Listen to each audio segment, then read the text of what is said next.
Hey there, friends. It's great to have you here at Revealed Truth. Ready for today's story? Then, let us begin. My wife, Jody, thought that spending a night with another man would be fun. She also thought I wouldn't mind. She may have been correct on the night of fun part, but she certainly ducked up thinking I wouldn't object.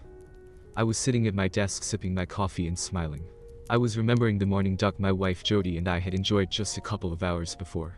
Her name is Jodel, but everyone calls her Jody. Sex with her was always great. We met in high school and, for the most part, only dated each other. I say for the most part because the few times we had what we call disagreements we both dated other people, but we always made our way back to each other. We gave our first times to each other 1 month before our senior prom, and 2 weeks after my 18th birthday. Her 18th was exactly 1 month before mine, and we married 9 months after graduating. She was my only sex partner, and as far as I knew, I was her only one. My cell phone rang. I looked to see if I knew who was calling. I give my business card out and get calls from numbers I don't recognize, so I can't be selective about answering it. I hate getting calls from scam artists and have gotten calls offering to help fix my computer, improve my credit, or get me better healthcare. But I especially hate when the caller says he or she is calling from the IRS, and there are problems with my tax returns, and if I don't call them immediately, they are going to send the cops after me. I'm able to tolerate the legitimate calls where honest people are trying to make a living, but I hate scumbags, scam artists and thieves, and as soon as I recognize them as such, I start describing to them what I would do after I stuck a broomstick up their bum. They tend to hang up rather quickly after that. Anyway, my cell phone rang. The screen showed it was Jody's office number. My first thought was, why was she calling from her office phone and not her cell phone? So I answered. Hello, sweetie. This isn't your wife, Mr. Taylor. That's my name. Taylor. John Richard Taylor 3. And, as is the tradition in parts of the country, being the third person in line with the same name, I was called Trey.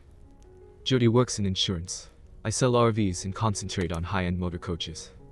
Neither Jody nor I graduated from college, but we think we do okay. We live in a house owned by my mother and stepfather, and pay no rent, while we save enough to buy our own. We like the house and the neighborhood and, frankly, are in no hurry to move. My name is Michael Hamilton and I work with your wife. What can I do for you, Mr. Hamilton? I hope it is more what I can do for you. I have some information about your wife that I think you should know. Are you available to meet me around noon today? What kind of information? Is she alright? She was fine the last time I saw her, and as far as the information I have, I much prefer discussing it in person. Listen, Mr. Hamilton, I don't know what kind of joke you and my wife are trying to pull, but I don't have time for it. Just tell her that I didn't fall for it, and I will see her at home. Wait, Mr. Taylor. This is no joke and she doesn't know I'm calling. Meet me and you might be able to stop her from having an affair. I will be at the Spike restaurant at noon. It is on the corner of Ryan and Alamo. I am wearing a gray suit with a blue tie. He hung up. What the duck just happened? A complete stranger has just told me that I might be able to stop my wife from having an affair if I meet him. If this was her idea of a joke, I was not amused. So now I'm in a quandary. Do I meet him and fall for the joke? What if it isn't a joke? Duck. At noon, I was standing outside the Spike. A man approached me and asked if I were John Taylor. I assured him I was and indicated that we should go inside. He suggested that we just walk for a while to avoid anyone overhearing us. So we started in the direction of the downtown park. We had just started walking and I asked what this was all about. I started working with your wife 2 months ago. We work in the same section. Almost immediately, I started hearing about her and a man in our section. It was another week or so before I started seeing things for myself. His name is Stan Morrison and they go to lunch together almost every day. They have made no secret of their friendship and talk openly. Today most of the office overheard them talking about going out tomorrow night. They've decided to go to the Hilton because it has a nice restaurant, and tomorrow night there will be live music. They plan on having dinner and then dance to the live music before going up to their room and spending the night. He even called to reserve the room. Even as we speak, your wife is out shopping for clothes for their date. Tomorrow night. And spending the night together. Just how do they expect to accomplish that? She is going to tell you the truth. She is convinced that you love her enough to allow her to experience another man, since you are the only one she has ever had. I overheard that bit of information last week. She honestly feels that it will not affect your marriage in any way. I guess that's why they feel safe talking openly. She doesn't think you will have a problem with it. Why are you telling me this? I was married for 9 years and my wife had an affair. The legal system ducked me more completely than her lover ever ducked her. She and her boyfriend are now living in the house that I pay for, and my children are calling him daddy. I'm living in a dump of an apartment and eating beans and rice 5 nights a week. I see this as a chance to possibly help someone else avoid my situation. We talked for a while longer and he left to go back to work. I was left to contemplate my marriage and my future. My conclusion was that if he was telling the truth, my marriage was over. It was frightening that I could so easily consider the possible demise of my marriage based solely on a relatively short conversation with a total stranger, but I thought back to my youth and remembered the pain my mother had gone through. My father was both an alcoholic and a philanderer. He had several affairs and was open about them. He even teased my mother about them. I asked her why she put up with it. "I love him," was her response. Once, when I was about 11 years old, he took me with him to his then current girlfriend's house. The two of them were somewhere in the house and I was in her living room with her dog. I got tired of sitting there petting the dog, so I left and walked the mile or so home. When I got home, I told my mother where I had been. We only had one car, so she and I walked back to where the car was. She made no effort to confront them, and I don't know if he even realized I had left. We took the car and went home. I didn't see him for about a week, and my mother wouldn't let him in the house. 2 days after she did finally let him back in, he whipped me with his belt for dropping a kitchen plate and breaking it. But after thinking about it, I thought the real reason was me telling on him. Given my experiences as a child and seeing the pain my mother suffered, I could see no circumstance under which I would or could condone Jody having an affair. For even thinking about having one was too much for me. Call me a jerk, insensitive, cocky, arrogant, goody two-shoes or anything else you can think of, but I had no intention of going through what my mother did. She eventually found the strength to leave my father, and we were much better for it. That was years ago. He still lives in town, but we rarely see each other, and that's fine with me. She remarried and is very happy and, as I've already mentioned, Jody and I live in a house owned by her and my stepfather. So what do I do now? Confront Jody or ignore the information I had just received? Wait and see what happens. As a salesman, you can't always wait for someone to walk in the front door ready to buy. You have to be proactive. Give your card out. Make phone calls. Talk to people. Anticipate, be tenacious and resilient, and know your product. Well, that know your product thing might be a problem in this case. If what Michael Hamilton told me is true, I don't know Jody at all. And she, apparently, doesn't know me. I had made no secret of my feelings about adultery, and she was well aware of my family history. So I decided to be proactive. But exactly how does one start being proactive in a situation which may not even exist? Start by covering all your bases. Anticipate a worst-case scenario. Then choose a course of action and determine what is the best thing that can happen to you as a result of your decision, and what is the worst thing that can happen. If you are not prepared to accept the worst possible outcome, choose a different course of action, and keep choosing until you determine what you can accept. I made my decision and determined that my first task was to find a private investigator. There were several in the phone book. I randomly selected one, called and was told to come right over. 30 minutes later I was in his office. 2 hours after that he had lots of my dollars, and we had a plan. It was now time to go home. I had no idea how I was going to act around her tonight. She was home when I got there. When I walked in, she came up to me for our usual kiss and hug. I had given a lot of thought about how I should act. I could either act normally, in which case she would assume that everything was okay and her plans could continue, if indeed she actually had any plans. Or I could, in some way, hint to her about what I had heard. If I did, she could deny everything and postpone it until things blew over. If she was considering doing it now, what would prevent her from reconsidering or even actually doing it sometime in the future? I had no intention of living with that possibility. The other side of the coin, of course, was that if she knew I suspected her, it might cause her to abandon their plan. I decided to act normally. Dinner was almost ready. She was just waiting for me to grill the pork chops. I did, and we ate. Acting normally was more difficult than I thought it would be. For me. She, however, was either a very good actress or, as Michael Hamilton had indicated, was so sure of herself that she had no concerns at all and was free to be natural. Around 11, I went upstairs to get ready for bed. Jody was already asleep. I took my shower and went to bed, but I didn't sleep. At 6 the next morning she got up, got dressed, and went downstairs. A few minutes later, I got up, dressed, and went downstairs. She was gone. I can count on one hand the number of times one of us left the house without a kiss goodbye. This was one of them. It was Friday and normally a good day for selling RVs, but I called my boss and told him I was going to take the morning off. I called the attorney the dealership used and asked if he knew of a good divorce attorney. He referred me to his wife. But let me warn you. She hates husbands who screw around on their wives, so if you did, she probably won't take your case. He called her and sent me over immediately. I told her about my conversation with Michael Hamilton. Her first question was why did I think it necessary to consult a lawyer and hire an investigator solely on the unsubstantiated story of a total stranger. I then told her about my parents and my personal intolerance for adultery or anything approaching it. She recommended that I wait and confirm his story. She also commented that if Jody was as confident as Hamilton had indicated that our marriage would not be hurt, she really had nothing to lose by having a little fling. I informed her that there was no way I would tolerate a fling, little or otherwise, and if Jody went through with her plans tonight, I wanted to be able to have her served no later than Monday. If Hamilton was either lying or mistaken, I might have to be prepared to eat a lot of crow, but if he was telling the truth, I would be ready.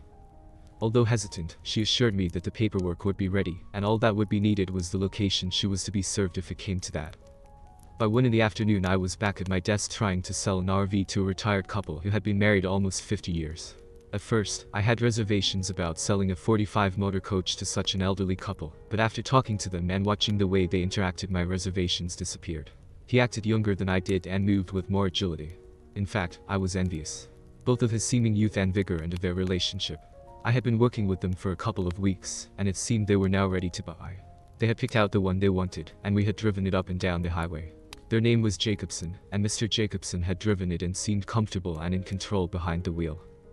I had trouble concentrating on what I was doing, but I was enjoying their back and forth banter as they discussed the pros and cons of motorhome ownership. They were exactly what I wanted Jody and me to be after a long, happy marriage. In the end, I decided to give them a new and added incentive. I decided to call it my trade discount. I had never done it before, but I really liked them, so I threw in part of my commission as an additional discount. They bought the RV and left with smiles on their faces. It was time to go home. I checked with my investigator and was assured that everything was ready. At 5:30, I pulled into the garage. Jody's car was in its usual spot. I went inside and didn't smell anything to indicate that dinner was being cooked. I was as calm, cool and collected as I thought possible. I put a package my investigator had given me on the mantel and resisted the urge to find her, so I sat in my recliner and waited to see what would happen. I didn't have to wait long. At 5:45 she came downstairs dressed to kill in what apparently was the clothes Michael Hamilton told me she had been shopping for the day before. She was gorgeous and had her overnight case with her. Wow, you look great. What's the occasion? One of the guys at work has been after me to go out with him, and I decided that it would be fun. What do you mean go out with him? Like on a date? Yes, what kind of a date? Well, we thought that since you are the only man I have ever been with that it might be fun for me to have sex with someone else, so we are going to have dinner, go dancing and then spend the night at a hotel. I couldn't believe how calm she was, and how much my feeling of being calm, cool and collected was replaced with a huge cold knot where my stomach should be. You can't be serious. You're spending the night with another man. There's no way in hell that I will agree to something like that. And who the hell is this who you're talking about? I wasn't asked about this. It's no big deal. Just one night of playing around. Tomorrow I'll be home and it will be like nothing ever happened. Besides, I might learn a trick or two you might enjoy. There's no way you're going out tonight and ducking someone else. Don't be silly. Of course I am. Jody, if you do this our marriage is over. Just then we heard a car horn. That's him, she said, heading to the front door. I beat her there. Please don't do this, I said, blocking her path. I have to go. She walked around me and then tried to kiss me. I will be home about noon tomorrow, and you will find nothing has changed. If you get in that car you won't have a home to come back to. Now you're really being silly. Have a good evening thinking of me enjoying myself. When I get home tomorrow, we can duck our brains out. Good night. She blew me a kiss on her way out the door. I never watched her get in the car. I walked to the mantel and turned off the recorder I had put there. I took a box of garbage bags upstairs. It took me almost 2 hours to remove all evidence that she had ever lived here. I emptied her closet and her side of the bathroom cabinet. I even took from the safe the few pieces of jewelry she had, her birth certificate, high school diploma, and her social security card. I took all of it downstairs and set it by the garage door. Then I went through the downstairs collecting her stuff. Her family photo albums, her high school awards and the bronze statue by Remington she had inherited from her grandfather. I even removed all of the little magnets she had put on the refrigerator. I crammed everything in her car. Then I backed it out of the garage and parked it on the street. I put the keys on the driver's seat. I went to bed and tried to sleep. No luck. All I did was toss and turn. I finally got up and brewed a pot of coffee. I turned on the TV and tried to watch an all-night marathon of Hogan's Heroes and drink coffee. For 2 nights running now I had no sleep. I felt like a zombie. I was at the dealership early. By 11 o'clock I had closed the deal with the Jacobsons from the day before, and they were driving off the lot in their highly discounted motor coach. I had also done all of the financial stuff I thought was required. At 11:45, I was home and received the new set of house keys from the locksmith. My investigator was also there with copies of the videos he had made over the last 18 hours. At 12:30, I was watching a video I had gotten from the investigator when I heard the front doorbell. I went to the door and opened it. "Hi, sweetie. My key doesn't work and why is my car on the street?" I stood in the doorway blocking her from coming in. "Your key doesn't work because you don't live here anymore. And your car is on the street because since you don't live here anymore, I didn't want it in my garage."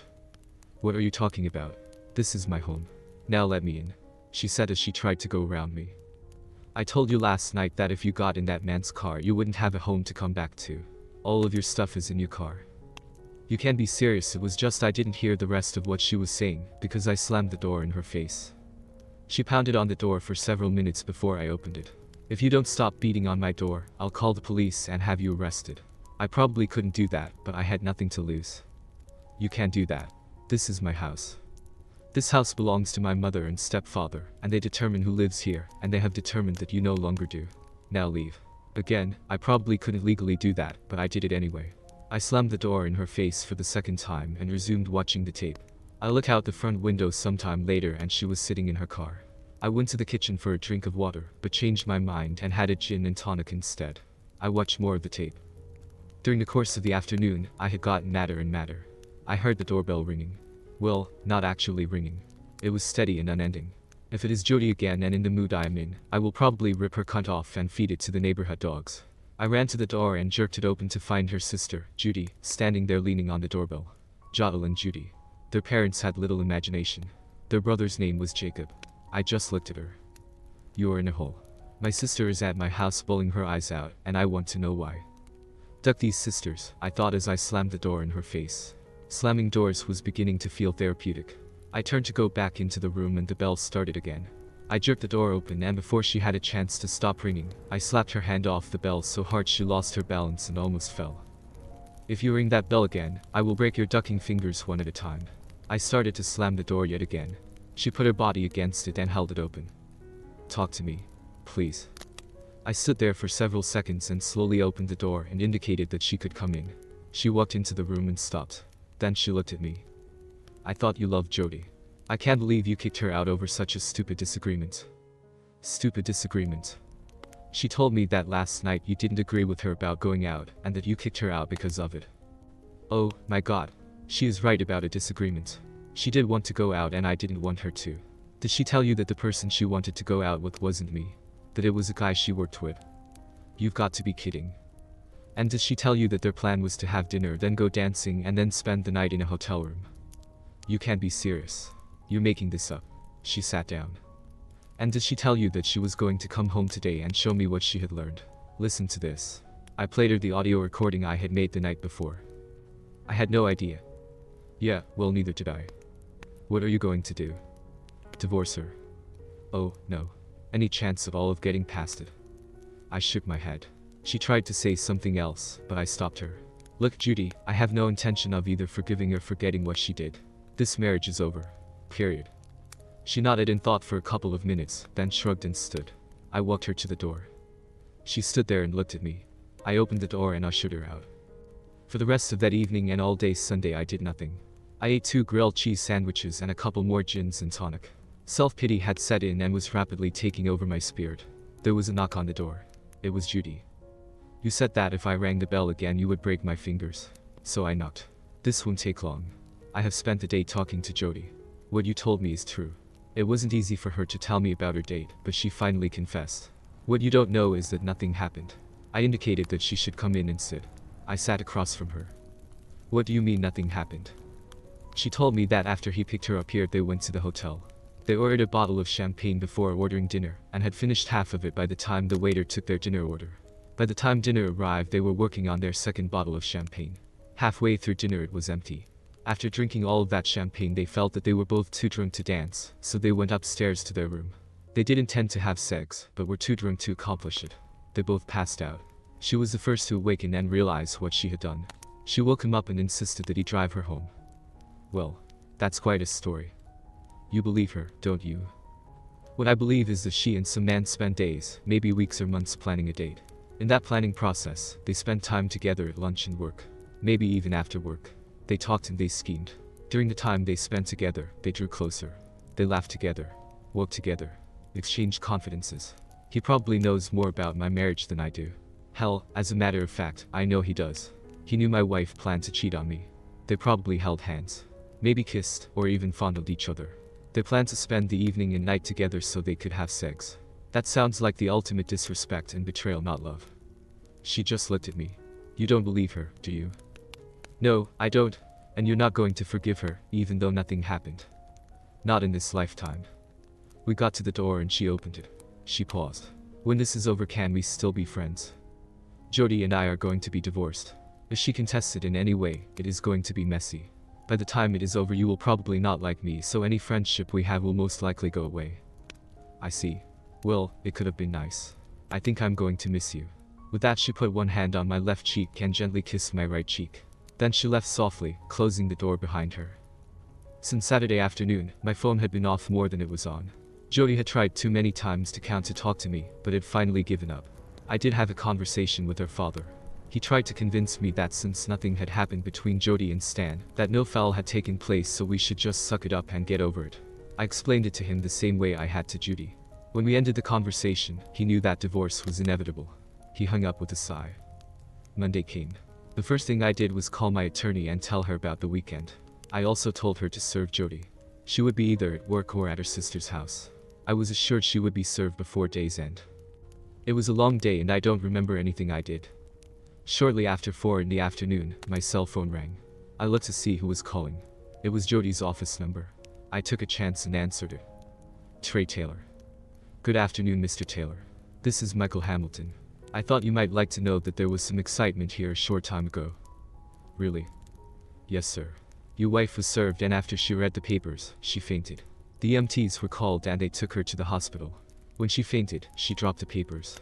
After the EMTs left with her, Stan Morrison picked up the papers and looked at them. Then he almost fainted. If the situation hadn't been so serious, it might have been funny. But I saw no humor in the destruction of another marriage, and I had no sympathy for either of them. I will keep you up to date on events as they happen around here. You do that. My phone rang again. It was Judy. Hello. Jody has been taken to the hospital. So? Just thought you would like to know. Nope. Not the least bit interested in her or her health. Are you really that cold-hearted, Trey? Any cold-heartedness on my part is directly attributable to your sister. I told you yesterday that it was going to get messy. This is just the first round. The next couple of weeks went pretty much as you would expect. Jody tried numerous times to talk to me, but I had no interest in listening. Both her father and mother tried to get me to talk to her. I told them both no. My mother spent a lot of time trying to make me feel better. I kept telling her I was fine, but she insisted I wasn't, so she tried even harder. Michael Hamilton called almost daily. He was having fun. He was the only one there who knew that I knew about Morrison. Jody came to work, but just sat there except for the time she was out meeting with her attorney. Jody and Morrison never spoke to each other. At least not in the presence of others. Me. I was just biding my time. Our attorneys scheduled a meeting. It was to be the two attorneys, Jody and me. It was the first time I had seen her since I kicked her out. I couldn't help but notice that she had lost a little weight and looked a bit haggard. I was surprised to see Judy there. Jody's attorney asked if that was okay. I looked at her. Are you sure you want to be here? I'm here for Jody. That's not what I asked. No, but I need to be. I told the attorney that I had no objection to her staying. Jody had already seated herself, so the rest of us sat and her attorney started. Mrs. Taylor adamantly denies the alleged adultery and is asking that the petition for divorce be dismissed and that she and her husband work to maintain the marriage. She consents to counseling if that will help. My attorney and I just looked at each other and smiled.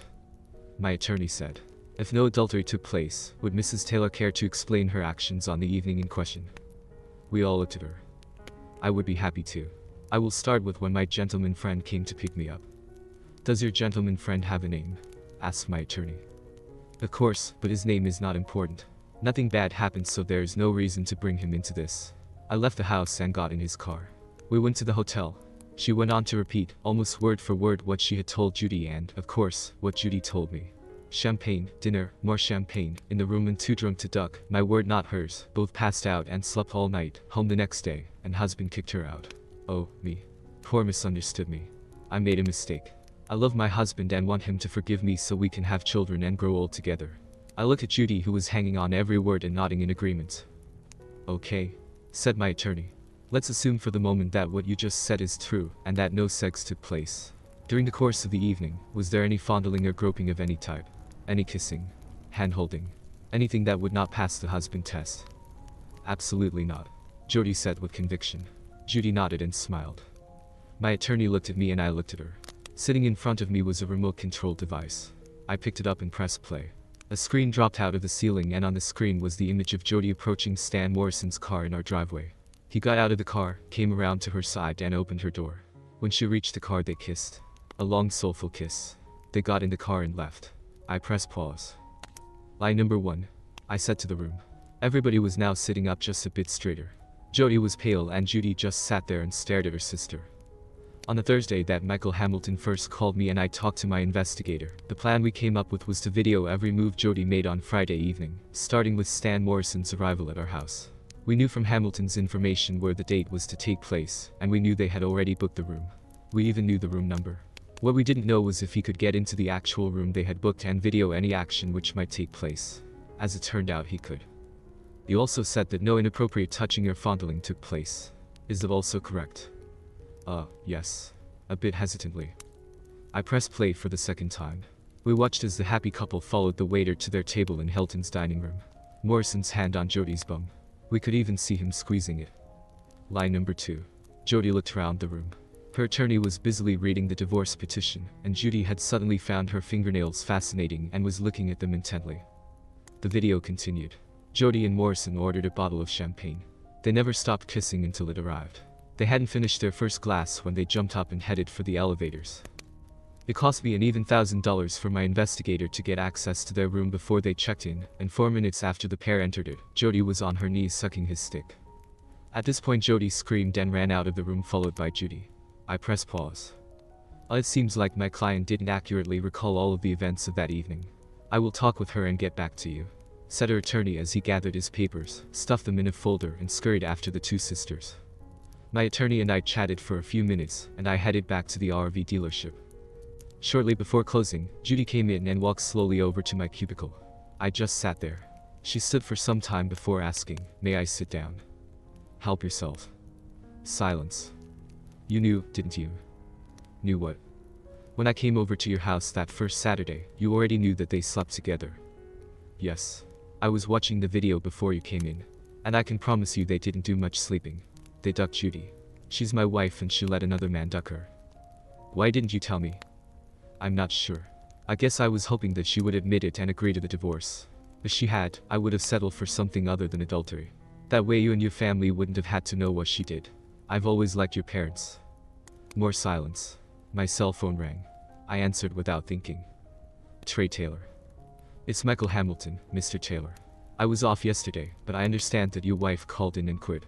She didn't even come in to clean out her desk. Thought you would like to know." "Thank you. Let me know if you hear anything else." Judy started to speak, but the office loudspeaker interrupted her.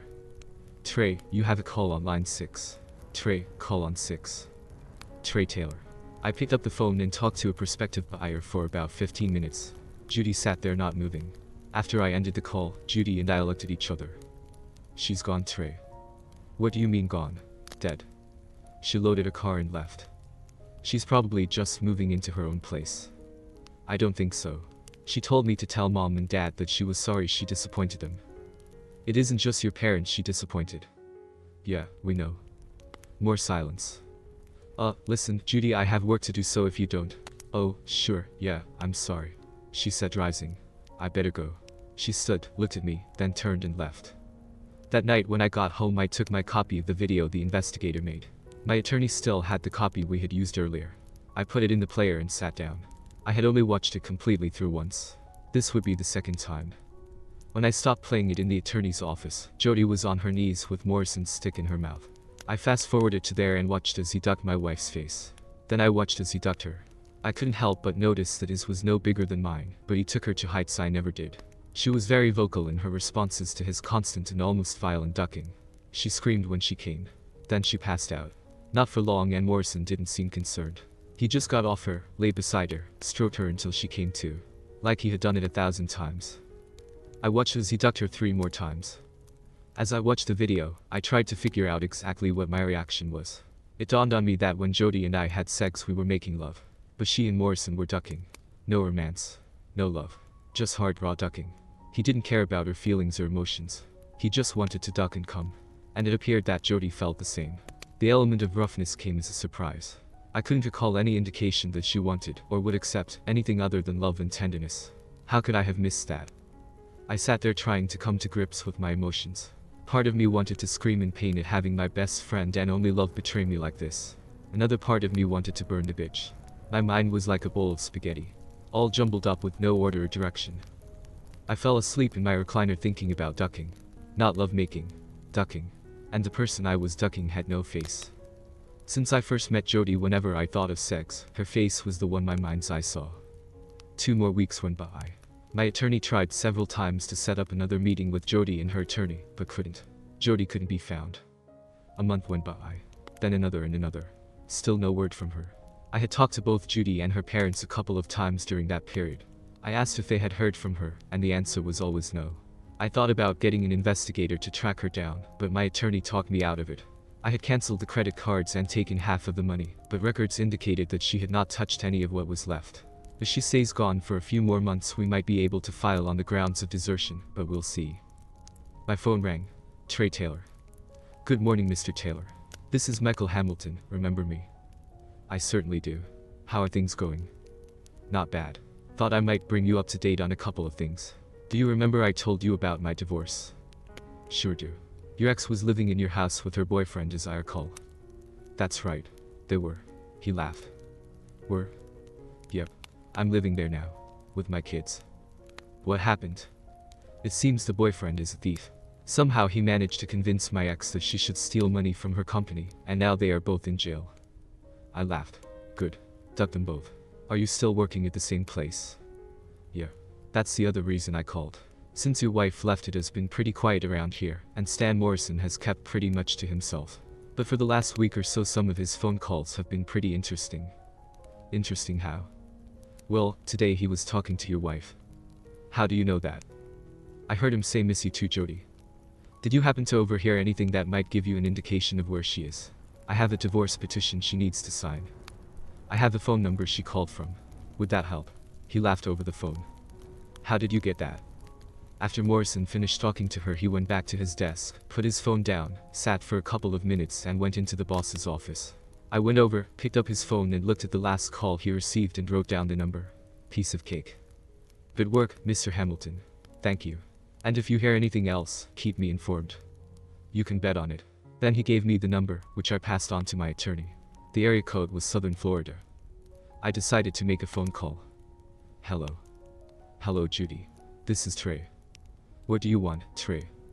Do you or your family know anyone in Florida? Why? Because I think Jody is there. Why do you care where she is? Because I want a divorce, and in order to expedite it, she has to get the paperwork and sign it. When are you going to ask? Ask what? Where in Florida she's living. I don't have to ask. My attorney is working on finding her even as we speak. Maybe I can save him some trouble. She lives in Fort Lauderdale. Why are you telling me now?